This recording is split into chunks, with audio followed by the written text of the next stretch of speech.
My son rejected me from the family New Year's Eve party. Look, Dad, you've been so difficult lately. Everyone will have a better time without you there, he said. So I spent that night alone in my house while they celebrated at the lake house without me. But the moment the clock struck midnight and the new year began, a bombshell news story about me went live nationwide. He called me in a panic, his voice shaking. Dad, what the hell did you do? By dawn, I had 47 missed calls. If you've ever been called too difficult by your own family, type I understand in the comments. You're not alone. Now let me tell you how this night changed everything. The call came on a Tuesday evening just as the rain started. I was in the kitchen reheating leftover salmon when my phone lit up on the counter. Christopher's name glowed on the screen. My son didn't call often these days. Hadn't since Willa passed 3 years ago. When he did, it was usually something practical, never just to talk. I dried my hands and answered, Christopher, hey, Dad. His voice had that careful quality I'd learned to recognize. The tone people use when they're about to deliver bad news, but want to sound casual about it. How are you doing? Fine, you? Good. Busy with year-end stuff. He cleared his throat. Listen, I wanted to talk to you about New Year's Eve. I turned off the stove. Outside rain began to tap against the window. Seattle in December. Always raining. The lake house, I said. We'd been going to the family place in Grand Lake, Colorado for New Year's Eve since Christopher was 8. Willa had started the tradition. Yeah? A pause. So Sienna and I have been talking, and we think it might be better if you sat this one out this year. I stood very still. Sit it out. You've been really difficult lately, Dad. At Thanksgiving, you got into that whole thing with me about the podcast idea. And at Sienna's birthday, you made that comment about Jason's tattoos. I was having a conversation, I said quietly. You asked what I thought. I was being honest. That's exactly the problem. Now there was an edge in his voice. You can't just be supportive. Everything has to be your way, your opinion, your judgment. We're all walking on eggshells around you. I looked at the photo on the mantel. Willa and me at that same lake house snow in her dark hair mittened hand, reaching for the camera. She would have known what to say. She always did. She would have smoothed this over, found the middle ground. But Willa wasn't here. So that's it, I said. 41 years of marriage, 3 kids raised, and I'm not invited to New Year's Eve. It's not forever, Dad. Just this year. Give everyone some space. Maybe you could spend it with Uncle Peter. Peter, my younger brother in Portland. Right? I see. Did I should go. We just think... I understand, Christopher. I heard you. I ended the call. The screen went dark. The kitchen was silent except for the rain, which had turned into a proper storm now. I stood there for a long moment, phone in my hand, looking at that photo of Willa. First Willa, now this. The salmon sat forgotten on the stove. I'd lost my appetite anyway. 41 years with the woman I loved. 3 years trying to figure out how to live without her. And now my children had decided I was too difficult to include in the family tradition she'd created. I turned off the kitchen light and walked through the house, past the living room with its careful decorations, past the guest bedroom that used to be Christopher's, then Sienna's, down the hallway to the basement door. My hand rested on the doorknob. Outside, thunder rumbled low over Queen Anne, and the rain hammered harder against the windows. I hung up and sat in the silence. Then I went downstairs. The basement was the only place that still felt like mine. The rest of the house had slowly become Willa's domain over the years. Her furniture choices, her organizational systems, her photos on every wall. After she died, I'd kept it all exactly as she'd left it. But down here in this unfinished space, with concrete floors and exposed pipes, this was still my territory. I flipped on the overhead lights. My workspace stretched along the far wall. 3 monitors on a salvaged desk file boxes stacked with labels from my EPA days notes taped everywhere. The organized chaos of someone trying to solve a problem. I sat down and woke up the center monitor. Lines of code filled the screen. Python. I'd started learning it back in March, teaching myself from YouTube videos at 68 years old. The kids thought it was hilarious. Christopher had made a joke about it at Easter. Dad's going through his coding phase. But this wasn't a phase. I could still hear Willa's voice sometimes, especially down here where it was quiet. Something she used to say when I'd get caught up in technical details. Norman, when you build something, make sure it helps the people who need it most. She'd been a nurse for 30 years. She understood service. The code on my screen represented 9 months of work. 9 months the kids knew nothing about because they'd never bothered to ask what I was actually doing down here. It started with a conversation in March. Retirement party for someone at the regional EPA office. Gregory Foster had been there. Gregory and I went back decades, worked together on water quality monitoring in the 90s. He'd started doing consulting work. We grabbed coffee after the party. You know what the biggest problem in water infrastructure is, he'd said? Communication. Every city has its own system. Different software, different protocols, different standards. When there's a problem, information moves too slowly. Contamination warnings get missed. Maintenance issues fall through the cracks. I'd nodded. I knew this intimately. 37 years of dealing with exactly that. Someone needs to build a universal platform, Gregory continued. Something that translates between all these different systems. Real-time data sharing, AI-driven analysis. Could save billions. Could save lives. He'd said it casually already, moving on to other topics. But I couldn't stop thinking about it. Because I'd built something similar once. Back in the 90s, working on Seattle's light rail expansion. A coordination framework that standardized communication between contractors and agencies. Nothing fancy, but it worked. Eventually, the city moved on, and my framework was forgotten. But the principles were still sound. They just needed to be modernized, translated into algorithms and machine learning and predictive analytics. And I kept thinking about Flint, Michigan, the water crisis there, thousands of children exposed to lead because systems failed to communicate, because warnings went unheeded, because infrastructure was aging and nobody had the tools to see the catastrophe coming. So in March at 68, I started learning to code. Christopher had asked once back in summer, "What are you even doing down there all the time?" "Working on something," I'd said. He'd laughed. "At your age, Dad, you're retired. You should be relaxing." He didn't understand, didn't want to. None of them did. The platform on my screen could monitor water systems across multiple cities. It could predict pipe failures before they happened, detect contamination patterns in real time. It could save lives, if it worked. If anyone believed a 69-year-old retired engineer could build something that mattered. I stared at the code at the interface I'd spent 9 months creating. It was real. It functioned. The algorithms worked. The integration protocols were solid. But would anyone else see what I saw? By November, after 8 months of work, I needed a second opinion. I called Gregory. We met at a coffee shop near Pike Place Market on a gray morning. Rain spattered the windows, and the smell of fresh coffee mixed with salt air from the sound. Gregory was already there, nursing an Americano at a corner table. "Norman," he stood to shake my hand. "Good to see you. How are you holding up?" He always asked that. Code for "How are you managing without Willa?" "I'm all right," I said, setting my laptop bag down. "Actually, I wanted to show you something. Remember that conversation we had in March about infrastructure communication problems?" "Sure. The coordination nightmare. Different systems that can't talk to each other?" "Right." I opened my laptop. "I've been tinkering with something." Gregory leaned forward, curious, but probably expecting diagrams or a white paper. Retirement project stuff. I turned the screen toward him and opened the platform interface. For the next 5 minutes, I walked him through it.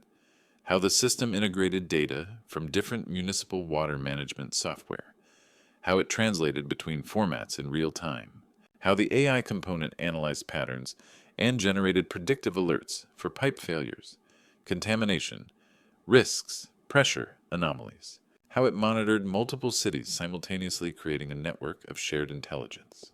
Gregory didn't say anything, just leaned closer to the screen, his coffee forgotten. I showed him the contamination detection algorithms, the cost projection models, the emergency response protocols, the dashboard interface that displayed everything a city's water team needed at a glance. When I finished, Gregory sat back. He stared at me. "Norman," he said slowly, "do you understand what this is?" I shrugged. "A coordination platform. Proof of concept. It needs real-world testing refinement." "No," he shook his head. "This is infrastructure revolution. This is the solution every water utility in America needs. This could save cities billions in prevented disasters. This could save lives." "It's rough," I said. "The interface needs work. I'd need access to actual city data to properly calibrate." "Norman," Gregory's hands were shaking slightly, "you built this yourself at 69, learning to code from scratch." "YouTube and online courses mostly. The core principles I already knew from EPA work. I just had to translate them into modern technology." "This is billion-dollar territory," Gregory said quietly. "This isn't a retirement project. This is a company. This is an industry game changer. I looked out the window at the rain. Pike Place, market across the street, vendors setting up under cover, the neon sign glowing in the gray light. Willa had loved the flower stalls there. I just saw a problem that needed solving, I said. Gregory was already pulling out his phone. I know people, venture capital firms that specialize in civic infrastructure technology. There's one here in Seattle, Cascade Tech Ventures. They're always looking for innovations like this. He looked up. Can I show them this? Make some introductions? I thought about Christopher's joke, Dad's coding phase. I thought about sitting alone in my basement for 9 months while my kids planned New Year's Eve without me. What did I have to lose? Sure, I said. Why not? Gregory's fingers were already moving across his phone screen, typing, forwarding. His expression had shifted from shock to something else. Excitement. Purpose. I'm sending this to their director of acquisitions right now, he said. With your permission, I'll include some technical specs. They're going to want to see this immediately. All right. He looked up at me. Norman, I'm not exaggerating. This is the real thing. This is going to change your life. I didn't believe him. Not really. I'd spent too many years watching good ideas die in committee meetings lost to budget cuts or political changes or simple bureaucratic inertia. But sitting there in that coffee shop, rain streaking the windows, watching Gregory's excitement, I felt something I hadn't felt in a long time. Hope. Gregory promised to make some calls. I went back to work and tried not to hope too much. Gregory called back within 3 days, his voice noticeably different, charged with excitement. Norman, they want to meet you. Tomorrow, if you're available. Cascade Tech Ventures. Their director of acquisitions saw the specs I sent and called me immediately. They want a demonstration. I sat down at my kitchen table. Tomorrow. I know it's fast, but when they move like this, it means they're serious. Very serious. The next afternoon, I was sitting in a conference room on the 20th floor of a building in Pioneer Square, downtown Seattle. Floor-to-ceiling windows overlooked Elliott Bay. Ferries cut through the gray water below. 3 executives sat across from me, composed and attentive. Gregory took the seat beside mine, quiet but reassuring. I presented the platform step by step. They asked sharp technical questions. How did the AI manage inconsistent data? Where were the failure points? How far could the architecture scale? I answered without hesitation. 37 years at the EPA had taught me not only how to build systems, but how to explain them clearly. I could tell they were impressed. They leaned forward. They took notes. They exchanged quick glances. And you built this alone? Asked the woman on the left, Sella Parker, their VP of technology. At your age, I'm 69, I said, not dead. She smiled. Fair enough. A week later, they asked me back. Same room. Same view of the bay. This time they skipped the technical probing. They wanted ownership, not a test, not a license, an acquisition. They wanted to buy the platform outright. Bring me on as chief technical advisor and build a dedicated engineering team under my direction to accelerate commercial deployment. We believe this could transform municipal water management nationwide, Sella said, eventually internationally. We're prepared to make a substantial offer. The number landed like a physical force. $12.3 million as an initial buyout. With performance incentives over 5 years, the total could reach $35 million. I stared out at the Seattle sky ferries, sliding through the mist, trying to absorb the reality of it. There's one condition, I said at last. They waited. I retain control over charitable applications of the technology. Communities that can't afford commercial rates must still have access. That protection needs to be written into the contract. They exchanged brief looks. Sela nodded. We can include that. It's good optics. It wasn't about optics, but I let it pass. The following week disappeared into negotiations. Contract language, timelines, responsibilities. My attorney reviewed every clause. Everything checked out. It was legitimate. It was real. On December 15th, I signed the final papers in that same conference room. My lawyer shook my hand. Gregory clapped my shoulder. Sella smiled and said this was only the beginning. We'll announce on January 1st, she said. 1 minute after midnight. A clean start to the year. I nodded. New Year's Eve was 2 weeks away. Walking to my car, I pulled out my phone and stared at 2 names, Christopher and Sienna. I could call them. Tell them their outdated father had just sold a technology platform for $12.3 million. But they'd already told me how they felt, about me, about my work, about my opinions. They'd uninvited me from New Year's Eve because I was too difficult to be around. I locked the phone and slipped it into my pocket. The announcement was scheduled for January 1st. I didn't tell anyone. I kept silence intact deliberately.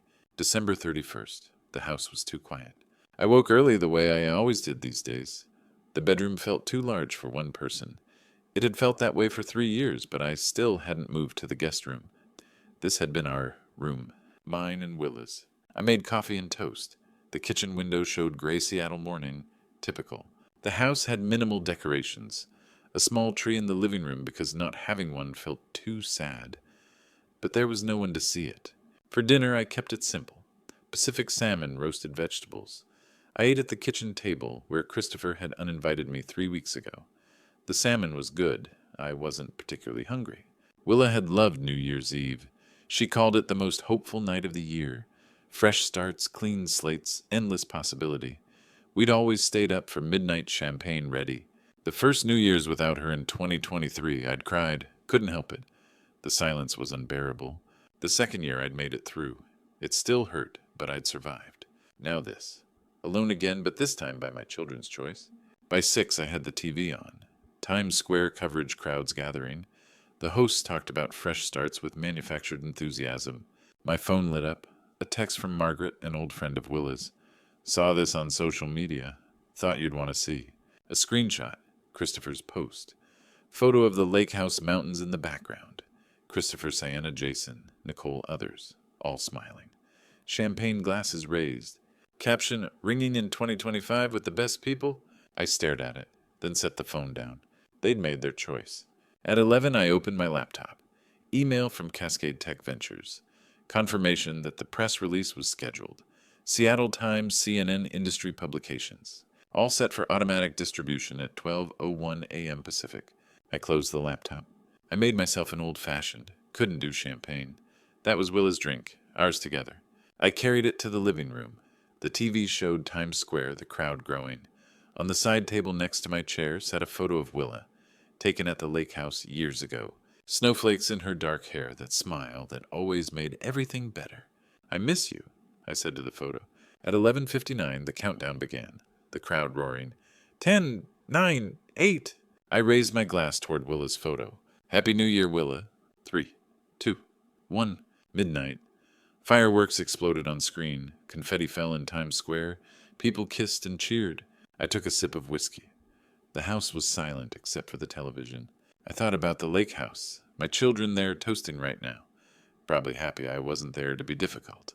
I thought about Willa, how she would have known what to say. I thought about the platform. 9 months of work. The deal signed 2 weeks ago. The announcement scheduled for 1 minute from now. My phone sat on the side table, dark and silent. The TV showed celebrations, strangers hugging, the ball settling into place for another year, the hosts shouting about new beginnings. I sat in my chair, alone in my house, watching other people celebrate. The first notification was from the Seattle Times. 12:01 a.m. My phone screen lit up on the side table. Breaking news alert. Seattle engineer sells water crisis. Prevention technology for $12.3 million. Below the headline, my name, my photo from the EPA archives, probably 15 years old. 12:02, CNN notification. Former EPA engineer's AI platform acquired. 12:03, my phone exploded. Emails flooding in. Text messages piling up. Calls lighting up the screen one after another. I sat in my living room TV, still showing Times Square celebrations, and watched my phone transform into something alive. Vibrating, chiming, lighting up continuously. Industry colleagues I hadn't heard from in years. Congratulations, Norman. Incredible work. Well deserved.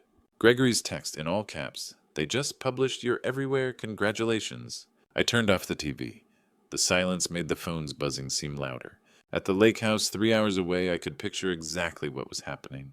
The party still going, music, champagne. Christopher and Sienna celebrating, relieved that difficult old Norman wasn't there. Someone checking their phone. Stopping. Staring. Wait. Norman Hayes. Isn't that Christopher's father? The phone passed around, everyone checking their devices, the party grinding to a halt. Everyone reading the same headlines, the same number. $12.3 million. Christopher's face draining of color, hands shaking as he held his phone, reading the article, not believing it.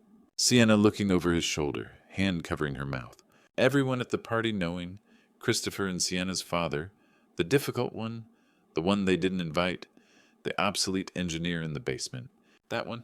12:17 a.m. My phone rang. Christopher's name. I let it ring 3 times, then answered. Dad! His voice shaking, panicked. Dad, what is this? I kept my voice calm. Happy New Year, Christopher. The Seattle Times. CNN. They're saying you sold something. Is this real? It's real. $12.3 million. He could barely speak. How? I've been working, I said. You assumed I was wasting time in the basement. Silence. I could hear background noise, voices, someone asking what was happening. Dad, we had no idea. No, I said quietly. You didn't. More silence. I let it stretch. His voice cracked. I need to call you back. He hung up. 12:20. Sienna's text flooded in. Dad, OMG. We had no idea. Please call me. I'm so sorry. I didn't respond.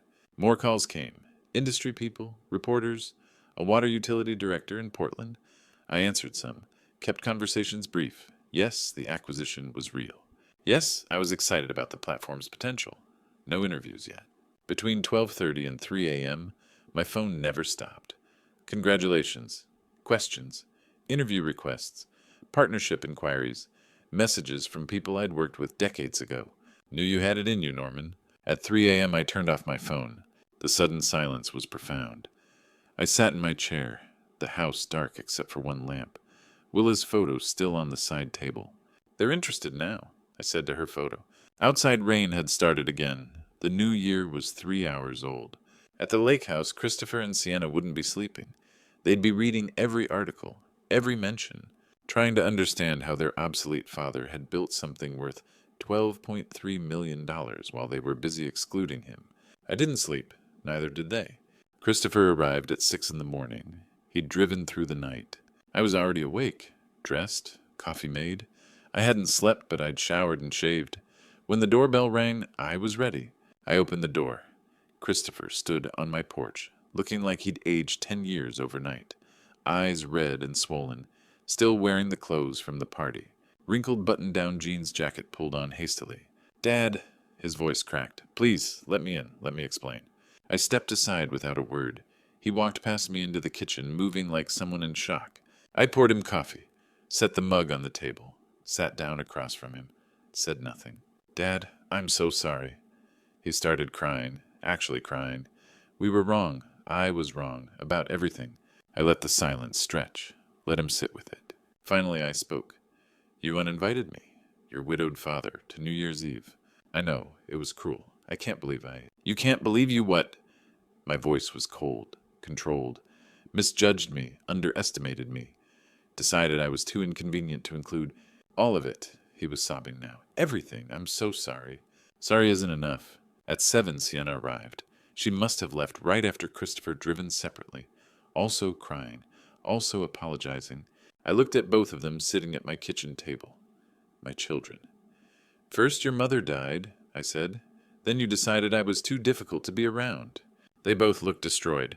Dad, Christopher said, the money, the success. We had no idea you were working on something, so you keep talking about the money. I opened my laptop on the table, turned the screen toward them. The home page loaded. Willa Hayes Memorial Water Safety Foundation, her photo there. The one from our anniversary 10 years ago. Smiling. Beautiful. Christopher leaned forward, read the text. His face changed. Date established November 15th, 2024. He looked up at me. That was 3 weeks before Thanksgiving. Sienna was reading over his shoulder. Initial endowment, her voice trailed off, $8 million. That's almost all of it, Christopher whispered. Your mother always said something, I told them. When you build something, make sure it helps the people who need it most. She was a nurse for 30 years. She understood service. I walked them through it. The foundation's mission. Free platform access for communities that couldn't afford commercial rates. Small cities. Poor regions. Places like Flint, Michigan, where children were poisoned because systems failed. You gave away $8 million? Christopher's voice was barely audible. Your mother died of cancer, I said. Children in Flint died from lead in their water. I built something that saves lives. Money is just the tool to do that. Sienna was crying harder now. Dad, this is what I try to do. In my work, social services, Helping vulnerable communities? You're doing it on a scale I can't even imagine. I know, I said. You just never asked what I was working on. Christopher put his head in his hands. We thought this was about getting rich.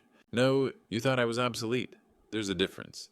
I closed the laptop, looked at both of them. Now you know who I am, what I value. I don't need your approval. I don't need you to include me. But if we're going to rebuild anything, it starts with respect. Not for what I accomplished, for who I've always been. I pulled a folder from the counter, showed them. Information about relocating. Portland, maybe. Near Peter. Starting over somewhere my children hadn't decided I was a burden. Dad, no. Christopher looked panicked. Please, give us a chance to fix this. Time, I said. That's what I need. And proof through actions, not words, not guilt. Not because I made money, because you actually want me in your lives. I made no promises. Neither did they, really. They just nodded, accepted. What else could they do? They left at 8. I had a board meeting at 9. January became February. I focused on work. Cascade Tech gave me an office in their downtown Seattle building, 20th floor view of the Sound.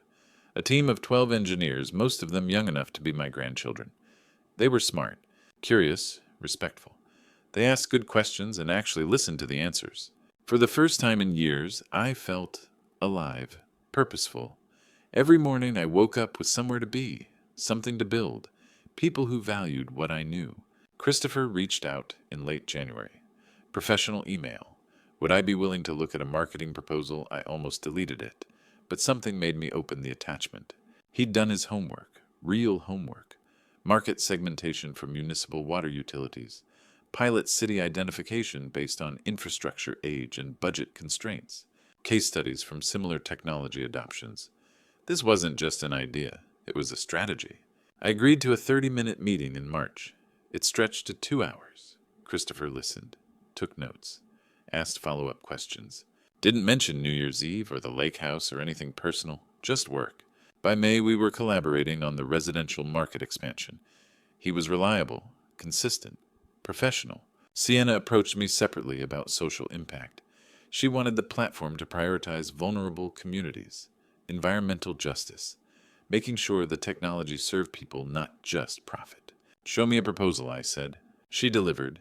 Detailed framework, advisory board structure, metrics for measuring community impact. It was good. Really good. I'd like to chair the advisory board, she said. If you'll let me. I nodded. Prove it works. She did. By summer, both of them were part of the Cascade ecosystem. Christopher leading marketing, Sienna heading social impact initiatives. Small moments accumulated. Christopher actually listening in meetings instead of waiting to talk. Sienna asking real questions about water chemistry and infrastructure vulnerabilities. Neither of them pushed for personal reconciliation. They just showed up, did the work, respected my space. In August, the foundation deployed its first system. Small town in Michigan. Population 8,000, 20 miles from Flint. Their infrastructure was nearly as old, their budget just as tight.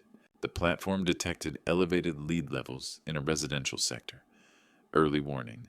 The city acted immediately. Replaced pipes before any children were exposed. Before it became a crisis. Before it became another Flint.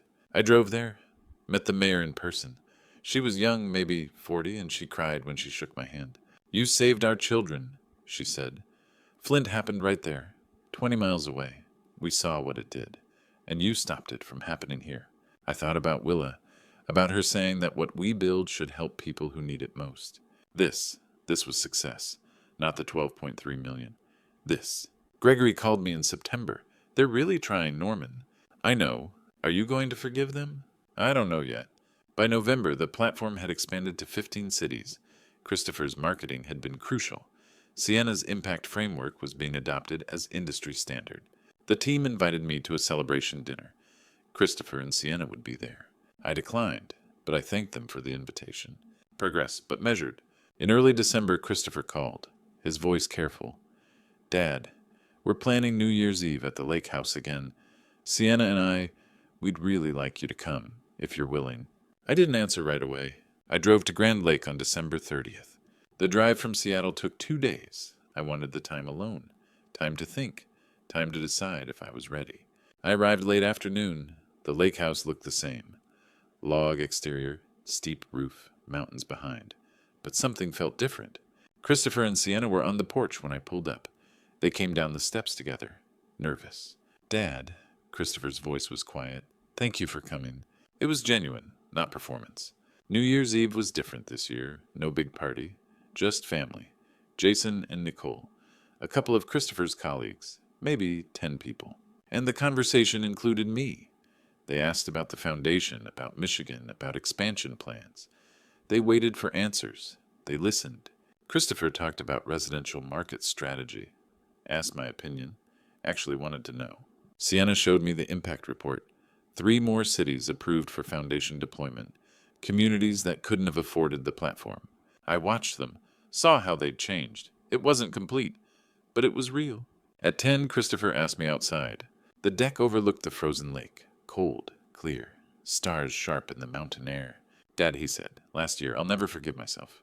I waited, not just on inviting you, years of not listening, not seeing you." His voice broke. "The platform is incredible. The foundation is incredible. But that's not why I'm sorry. Even if you'd never built anything, I should have been there. After Mom died, always." I looked at the frozen lake. "Yes, you should have." Silence. "But you're here now," I added. "That's something. Is it enough? I don't know yet, but it's a start." At 11:45, we gathered inside. Champagne was poured. First time I'd touched it since Willa died. Sienna raised her glass. To new beginnings. To listening. To Dad, who never stopped building, even when we stopped paying attention. Her eyes were wet. So were Christopher's. At midnight, we counted down. 10, 9, 8. I held the champagne. Thought of Willa. She would be proud. Not of the money. Of what we were building with it. Happy New Year? Everyone hugged. Christopher and Sienna embraced me. Careful. Respectful. I allowed it. Brief. Not declaring everything fixed. Not pushing away either. After I watched them clean up, they glanced over, made sure I was included. Small smiles. Not perfect, but trying, really trying. I thought we'll see if this lasts. But tonight, I wasn't invisible. Later, alone in the guest room, I looked out at the lake, the stars, the mountains. At 69, I was learning something new. Forgiveness isn't a moment. It's a process. A daily choice. A slow thaw. Tomorrow, I had a foundation board call. 3 more cities approved. Willa's legacy growing, children's lives protected, water kept safe. That's what mattered. The work, the impact. And maybe standing here in this room where I'd been excluded a year ago, included now, not by obligation, but by something harder earned. I was learning that age doesn't define what you can build. 69 wasn't an ending, it was just another beginning. At 69, I was learning something new. Forgiveness isn't a moment, it's a process. And maybe, maybe, we were finally starting. Looking back now, I see the truth clearly. I almost let pride and hurt cost me everything that mattered. I almost walked away from my children permanently convinced that vindication was enough. But God has a way of softening even the hardest hearts, and I'm grateful He gave me the patience to see their genuine change. If you're facing something similar, don't make my mistake. Don't let wounded pride replace the possibility of reconciliation. Yes, demand respect. Yes, set boundaries. But leave the door open for grace. God teaches us forgiveness is a process, not a single moment, and that lesson saved my family. The foundation continues to grow. 15 cities now, lives protected, water kept safe. But you know what matters more? Christopher calls every Sunday. Sienna brings her kids to visit.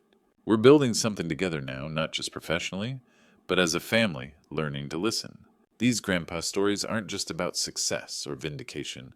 They're about second chances, about remembering that God can work through our pain to create something beautiful, about understanding that at any age we can still build, still grow, still matter. At 70 now, I'm teaching my grandchildren to code. They think it's hilarious, but they're listening, really listening, and maybe that's the greatest success of all. If this story touched your heart, I'd love to hear your thoughts in the comments below. Have you experienced something similar? How did you handle it? Please share this video with someone who needs to hear that it's never too late for new beginnings. And don't forget to subscribe for more inspiring grandpa stories that remind us all that our best chapters might still be ahead. These grandpa stories matter.